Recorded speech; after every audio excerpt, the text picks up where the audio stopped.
کی محمد سے وفا تو نے تو ہم تیرے ہیں، کی محمد سے وفا تو نے تو ہم تیرے ہیں۔ یہ جہاں چیز ہے کیا لوح و قلم تیرے ہیں، یہ جہاں چیز ہے کیا لوح و قلم تیرے ہیں۔ ہم کون تھے، ہم کیا ہیں، ہمیں کیا ہونا چاہیے تھا؟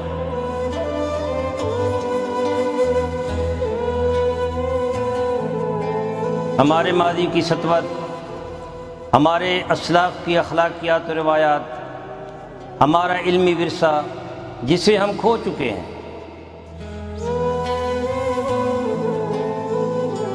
اس عظمت رفتہ کی بحالی کے لیے دیکھیے پروگرام نمود سحر۔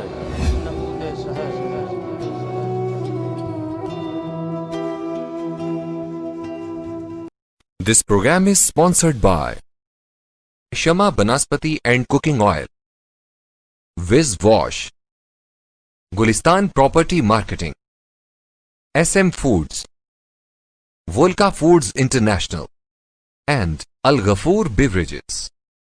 بسم اللہ الرحمن الرحیم۔ السلام علیکم ناظرین، میں ہوں ڈاکٹر محمد حسین آزاد اور آپ دیکھ رہے ہیں مکس نیوز کا پروگرام نمود سحر۔ آج ہم گفتگو کریں گے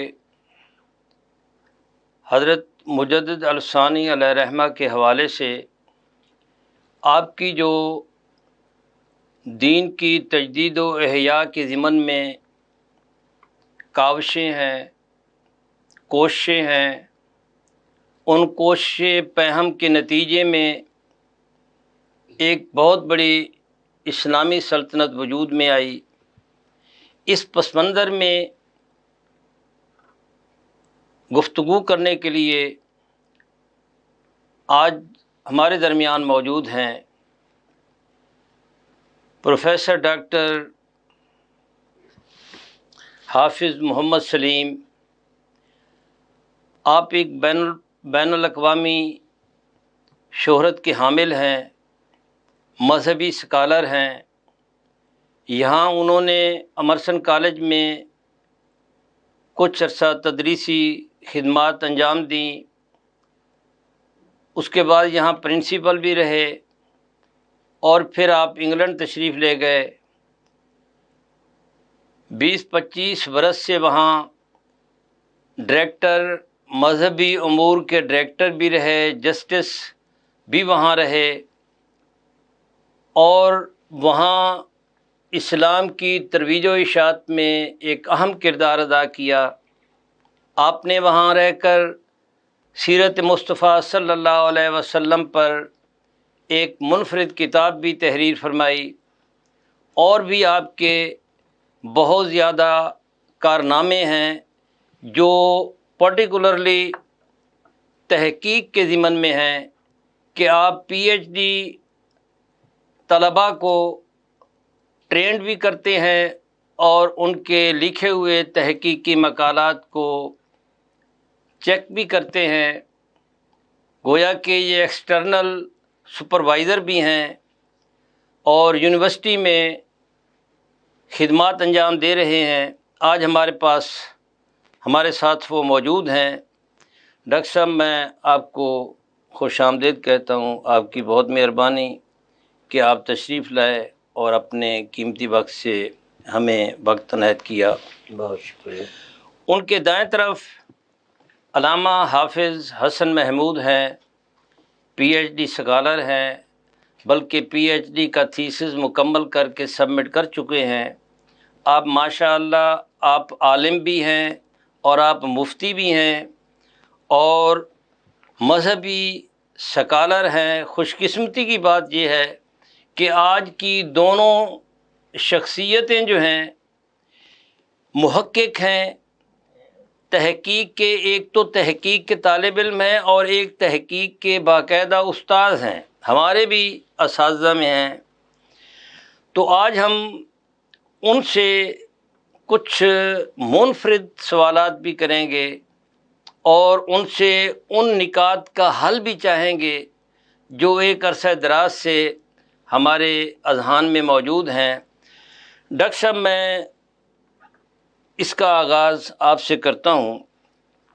حضرت مجدد الافسانی علیہ رحمہ کا اسم گرامی جو ہے وہ شیخ کمال الدین ابو البرکات امام احمد بن عبد الاحد فاروقی سرہندی، لیکن آپ مجدد الافسانی علیہ رحمہ کے حوالے سے اتنے معروف ہوئے کہ آج جو ہے شیخ احمد سرہندی کی بجائے جو بھی جانتا ہے آپ کو امام ربانی مجدد الافسانی کے حوالے سے جانتا ہے۔ تھوڑا سا آپ ناظرین کو اس کا تعارف کرا دیں۔ بسم اللہ الرحمن الرحیم۔ ڈاکٹر صاحب آپ کا بہت شکریہ، آپ نے دعوت دی۔ ایک تو میں ابتدائی کلمات میں تصحیح چاہتا ہوں کیونکہ یہ ایک انٹرنیشنل میری ذمہ داری ہے۔ میں نے یو کے میں منسٹری آف جسٹس کے اندر کام کیا ہے ایز اے مسلم ایڈوائزر۔ تو یہ ایک بین الاقوامی منسٹری آف جسٹس میں کام کیا، ہاں منسٹری ایز مسلم ایڈوائزر کام کیا۔ تو جہاں تک آپ کا سوال ہے، حضرت شیخ احمد مجدد الفسانی کے اس بین الاقوامی شہرت کی حامل ہستی ہیں، اور یہ بات بالکل آپ کی درست ہے کہ بہت کم لوگ انہیں ان کے ذاتی نام سے جانتے ہوں گے۔ ان کے کارنامے تجدید و احیاء دین کے حوالے سے اس قدر گراں قدر اور اس قدر عظیم الشان ہے کہ امت کے تمام طبقات، خواہ وہ تصوف کے ساتھ ہم آہنگی رکھتے ہوں یا نہ رکھتے ہوں، لیکن ان کی مجددیت کے سب قائل ہیں۔ بے شک بے شک، اور اس بات کو مودودی علیہ الرحمہ نے بھی تسلیم کیا ہے کہ شیخ احمد نے جو تجدید کا کارنامہ انجام دیا ہے، اگر وہ تصوف کی طرف نہ آتے تو ان کا یہ کارنامہ اس سے زیادہ عظیم الشان ہوتا۔ تو یہ یعنی ان کی مجددیت پر وہ اپنی کتاب میں تجدید احیاء اسلام میں وہ لکھتے ہیں۔ تو بنیادی طور پر بات یہ ہے کہ اللہ پاک نے قرآن مجید میں یہ ذکر فرمایا ہے، ان الذین قالوا ربنا اللہ ثم استقاموا، جنہوں نے کہا اللہ ہمارا رب ہے پھر استقامت اختیار فرمائی، تو آخر تک اللہ پاک نے ان پر 8 اپنے خصوصی انعامات کا ذکر کیا ہے، اور آخر میں فرمایا نزلا من غفور الرحیم، یہ غفور الرحیم رب کی میزبانی ہے ان لوگوں کے لیے جو پیچھے ساتھ ان کے لیے اللہ پاک نے یہ چیزیں ذکر فرمائی ہیں۔ تو یہ استقامت دین میں حضرت مجدد الفسانی رحمۃ اللہ علیہ بہت کمال کے مقام پر فائز ہے۔ بے شک، ایک تو یہ کہ آپ فاروقی النسل ہیں، اور جسم کے اندر اور رگوں کے اندر فاروقی خون دوڑتا تھا۔ اس زمانے میں جب مغل سلطنت ہندوستان کے اندر آغاز ہوا اور بابر آیا اور اس کے بعد اکبر آیا، تو بنیادی طور پر آپ جانتے ہیں کہ ہندوستان ایک ایسا سرزمین ہے جہاں پر مختلف مذاہب اور مختلف بیک گراؤنڈ کے جو ہے وہ لوگ پائے جاتے ہیں۔ تو بنیاد اسلام یہاں پر اور مسلمان یہ اس میں جو ہے وہ اکثریت میں نہیں تھے۔ تو اکبر بطور مسلمان کے یہاں کا بادشاہ تھا، تو اس کے ذہن میں یہ خبط سوار ہو گیا کہ مجھے تمام مذاہب کے لوگوں کی جو ہے وہ مجھے ان کی طرف سے سپورٹ ملنی چاہیے۔ تو اس نے لوگوں سے مشورے کے بعد یہ سوچا کہ ایک ایسا مذہب تیار کیا جائے جو ہندوستان کے تمام طبقات کے لیے قابل قبول ہو۔ خود چونکہ بنیادی طور پر مسلمان تھا، تو اس نے تمام طبقات سے کچھ چیزیں اسلام کی لیں، کچھ ہندو مت کی لیں، کچھ عیسائیت کی لیں، کچھ بدھ مت کی لیں، اور اکٹھا کر کے ایک منصوبہ بنا دیا جس کا نام اس نے رکھا دین الہی۔ اور اس دین الہی میں اس نے جو سب سے بڑی تبدیلی کی وہ یہ کہ کلمہ اسلام کو تبدیل کر کے لا الہ الا اللہ اکبر خلیفۃ اللہ، یہ کلمہ ایجاد کر دیا۔ اب ڈاکٹر صاحب اس زمانے میں علماء اور صوفیاء تو سب موجود تھے، مگر جنہوں نے اس بات کو سب سے زیادہ محسوس کیا، صرف محسوس ہی نہیں کیا بلکہ اپنی آواز کو باہر نکالا، اور باہر نکال کر بادشاہ کے ایوانوں تک پہنچایا، اور اس زور اور طاقت سے پہنچایا کہ ایوانوں کے اندر ایک زلزلہ سا طاری ہو گیا کہ یہ کون شخصیت ہے۔ تو جب انہوں نے اس دین الہی کے خلاف آواز اٹھائی تو اکبر اس وقت تک زندہ تھا، اور آپ کی عمر تقریباً 30 برس تھی، اس سے زیادہ نہیں تھی آپ کی عمر۔ آپ حج کے ارادے سے نکلے تھے، اور اس زمانے میں دہلی میں آپ کے جو شیخ ہیں حضرت خواجہ باقی باللہ رحمۃ اللہ علیہ، یہ جو ہے سینٹرل ایشیا سے تشریف لائے تھے، 2 سال تک دہلی میں رہے ہیں صرف، اور حضرت مجدد الف ثانی جو ہیں ان جو ہے وہ مریدین میں اور ان کے ان خلفاء میں ہیں جنہوں نے نقشبندیت کو پورے بر صغیر کے اندر نہیں بلکہ پورے عربستان کے اندر، ایشیا کچک کے اندر، اور اس میں شام کے اندر اور ترکی کے اندر انہوں نے پہنچایا ہے۔ ڈاکٹر صاحب میں آپ کو قطع کلامی میں آپ کو ایک بار پھر واپس لے آؤں گا۔ جی جی فرمائیے۔ سوال یہ ہے کہ یہ اکبر بادشاہ کو خواب آیا تھا یا اس کو الہام ہوا تھا؟ اس کو یہ دین الہی جس کو کہتے ہیں ایکچولی یہ ضلالت کا ایک معجون ہے جو تیار کیا گیا۔ یہ تیار کرانے والے کون تھے؟ یہ کانسیپٹ دینے والے کون تھے؟ ان کو ذرا تھوڑا سا کھول کر بیان۔ بنیادی بات یہ ہے کہ اکبر نے ایک جو ہے وہ کہیے کہ ڈیبیٹنگ سینٹر قائم کیا ہوا تھا۔ اس ڈیبیٹنگ سینٹر میں اس کے جو علماء تھے، اس میں فیضی ہے، یہ تو بہت 2 مشہور ہیں، ابو الفضل فیضی ہے، ہندوستان کے بھی اور بھی تھے، اور اس میں سنیوں اور شیعوں کے بڑے بڑے مارکے ہوتے تھے۔ ان مارکوں میں بعض مرتبہ اس حد تک نوبت چلی جاتی کہ ایک دوسرے کے خلاف جوتے اٹھاتے تھے۔ بے شک ہے۔ لیکن ابتدا میں ابو الفضل اور فیضی کے اکبر جوتے اٹھاتا تھا، تاریخ یہ بتاتی ہے۔ اتنی عقیدت تھی ان کے ساتھ کہ ان کے جوتے خود اٹھاتا تھا احتراماً۔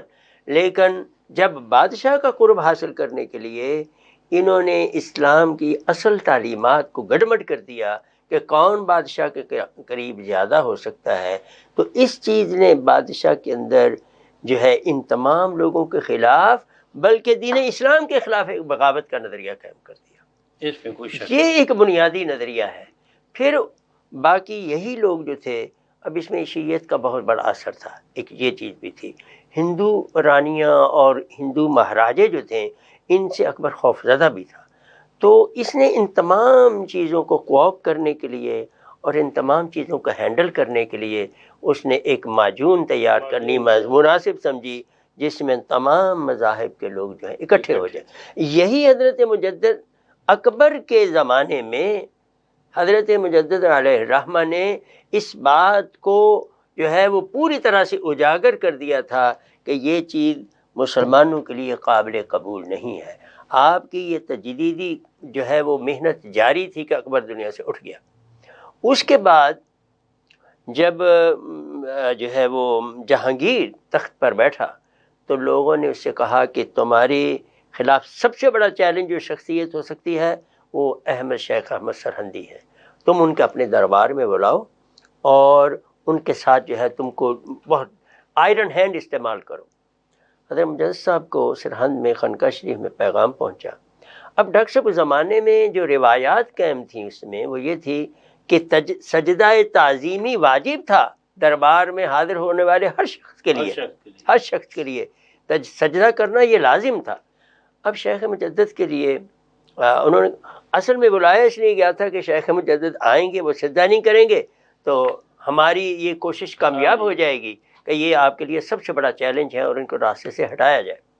حضرت صاحب تشریف لے گئے، انہوں نے ایک کھڑکی تیار کی کہ اس کھڑکی سے حضرت صاحب کو گزارا جائے، ویسے تو وہ تمہارے سامنے جھکیں گے نہیں، اس کھڑکی سے گزریں گے تو سر ان کا تمہاری طرف جو ہے وہ نیچا ہو جائے گا۔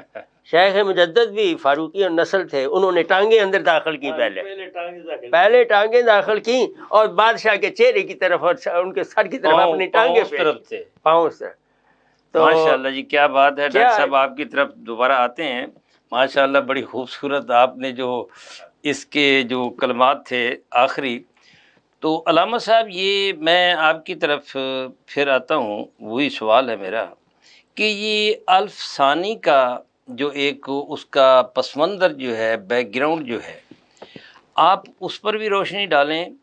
اور میں یہ چاہوں گا کہ اس عہد کے جو بڑے بڑے نامور علماء تھے جنہوں نے یہ بھی کہا کہ آپ 1000 برس گزر گیا ہے اور اب جو ہے وہ دین جو ہے یہ پرانا ہو گیا ہے، اب آپ نبوت کا دعویٰ بھی انہوں نے نبوت کا بھی انہوں نے کافی ان کو انسٹیگیٹ کیا.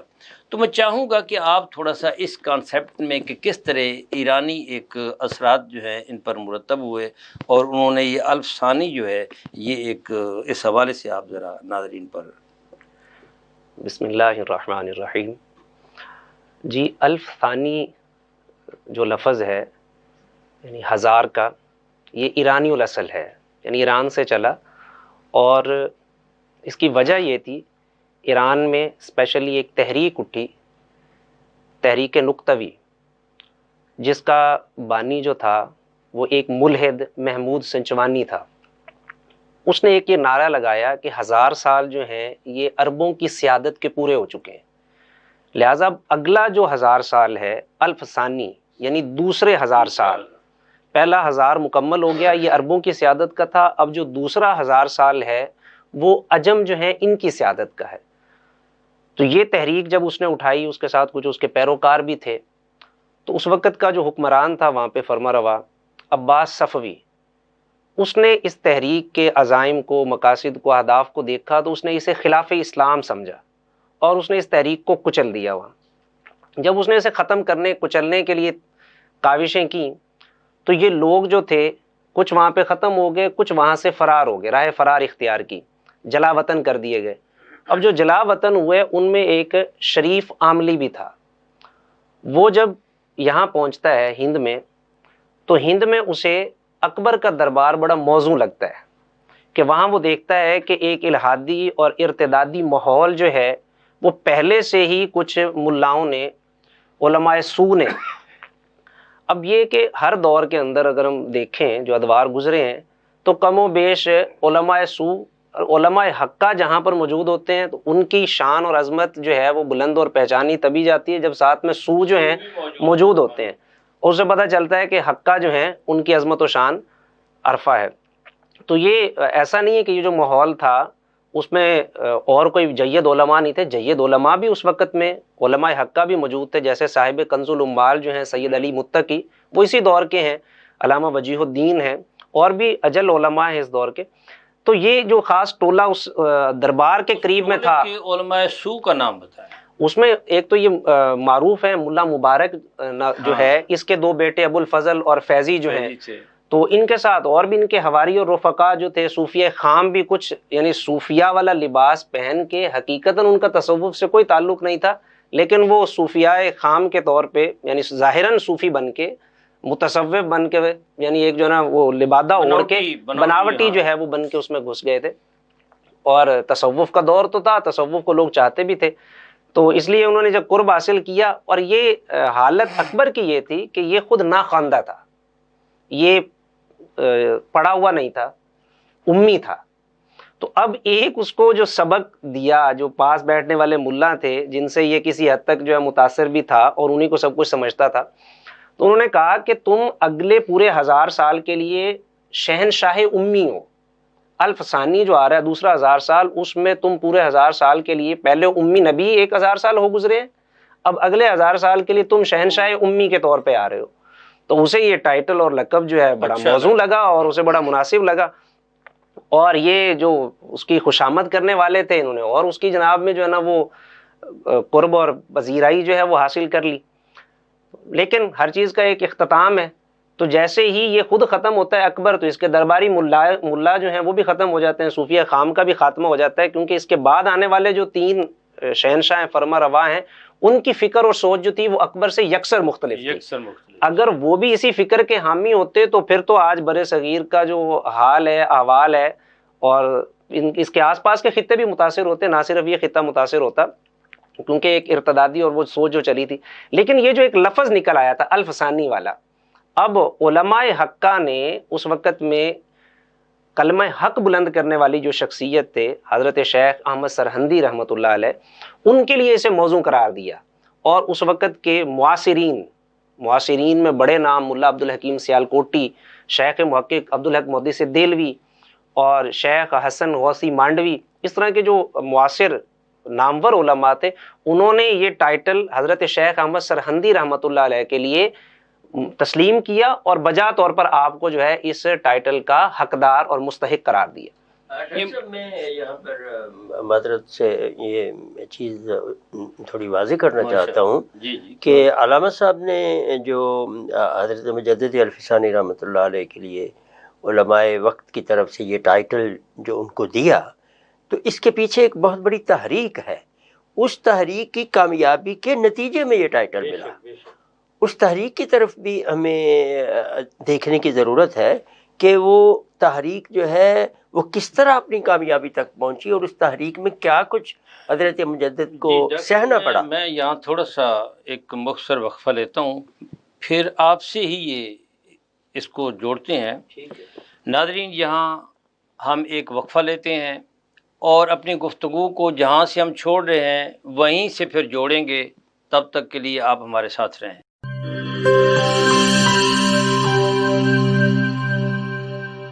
بولے دل کی بولیاں، ذائقے کی زبان ہے شمع،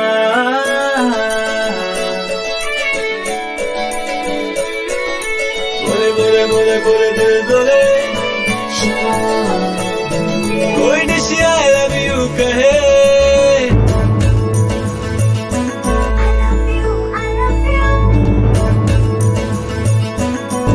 کوئی مس یو کا سگنل بنے، روز شمع کی ہو محفل، رونق بنے پیچھے بل، بولے دل کی بولیاں، ذائقے کی زبان ہے شمع، ابھی ممی کا ہے یہ دعا،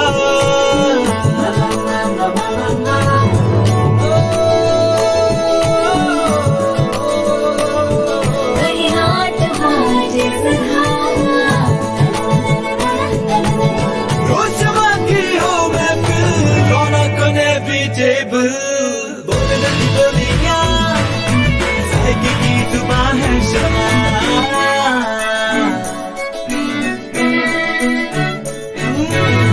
تکرار بھی یہی پیار بھی، تکرار بھی یہی پیار بھی، یہی جیت بھی یہی ہار بھی، تکرار بھی یہی پیار بھی، یہی جیت بھی یہی ہار بھی، روز شمع کی ہو محفل، رونق بنے پیچھے بل، بولے دل کی بولیاں، ذائقے کی زبان ہے شمع.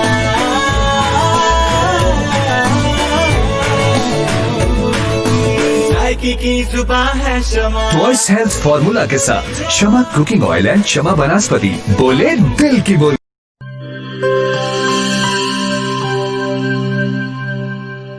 ہر ایک شے کو صاف رکھنا، اندر باہر ہر ایک کونا صاف رکھنا، ہاتھوں کو پاس نہ کبھی کرونا.